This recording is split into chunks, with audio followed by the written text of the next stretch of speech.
May God protect us all. Father, I came here to warn you. Nasib has a trained army with modern weapons. Auda betrays you like he betrayed me. You were born to rule. You are the next Sultan of the Citadel of Salma. It is a fantastic, epic story. It's, sweeping themes of a man coming of age. There's a love story, two men at war with each other who both have very different views of how not only their children should be raised, but how their villages or towns or countries should develop. It's got all the ingredients of a big kind of swashbuckling novel, which of course is where it comes from. Your Majesty, Get ready to be rich. How rich? Seriously rich. Well, the story is essentially a coming-of-age story for Taha's character, a young boy who is asked to, or suddenly realises he has a choice to make between two fathers, his biological father, Amar, that I play, and his stepfather, played by Antonio Banderas. Perhaps the best way to describe Amar is in relation to Antonio's character, because he plays a character who is very conscious that the oil that they've discovered is going to bring him money, and with that money he can build schools and hospitals and basically take his world into the modern age. Amar, conversely, is very much more a man of scripture, a man of the Quran, a man who believes that all things modern are not to be trusted. You know Nasib well. What is his opinion of me? He thinks you're an honorable man, but hopelessly stuck in the past. An antique.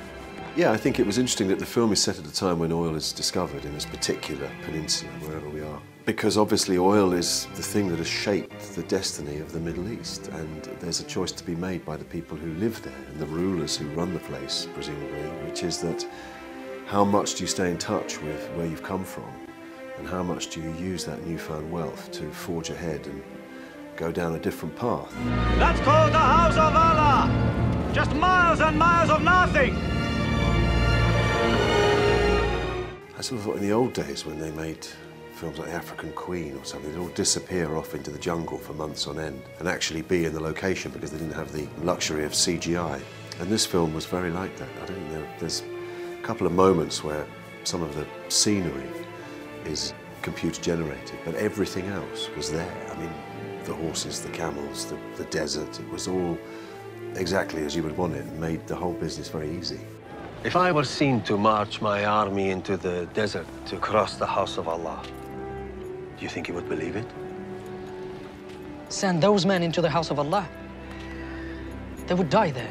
Better to die for a noble cause than to rot in jail. We'll talk later about people coming into the business and how I feel about that and the journey that you have to make within it, which isn't easy because it's not a meritocracy. You're not rewarded for excellence. You don't do one thing and then that leads to another and then there's a linear career that takes you somewhere. I mean, it's completely up and down, this business, and sometimes it works and sometimes it doesn't. I saw a play called Another Country, and it was Rupert Everett was the lead, and Ken Branagh was the second lead. Then I went back to see the play again, and it was with Daniel Day-Lewis and Colin Firth. And I think I saw that play 3 or 4 times, and they were guys who were like a few years ahead of me. But that really, I watched them and thought, they're amazing, the play's amazing, I want to be a part of all of that. When I went to drama schools were the clearinghouses for the rep theatres, which meant if you got to drama school, the chances were you might get a job in theatre, and if you were in theatre working, you might then get a job in television and film if that's what you wanted to do. Not being at drama school made it very difficult to get into the business. So my advice, which may be old-fashioned advice now, I don't know, is go to drama school. And I would say, try that route, because that's the route I know. Don't get frustrated.